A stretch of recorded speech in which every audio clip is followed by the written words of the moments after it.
جميل حسان تومباكتي مع كرة، يلعب كرة في المنتصف، نقلات شبابية رائعة جدا. جوانكا في انطلاقة رائعة مرمى جول. الله يمنى ملعوبة الكرة مرة ثانية لمصلحة ارون سالم. ارون سالم يمر من الاول ويمر الثاني ويقدم ويمر ويلعب كرة جول. هي جول هي جول هي جول هي جول.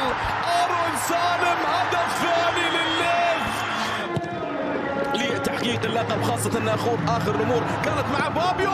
يلعب كرة جول جول. بيوكو بوكو لسكراتشي، هرب بشكل رائع جدا. سكراتشي يمر من ثاني واول ويصوب كرة جول. الله ما لها الهدف. ايفر بانيجا يلعب كرة عالية للامام وكرة جول.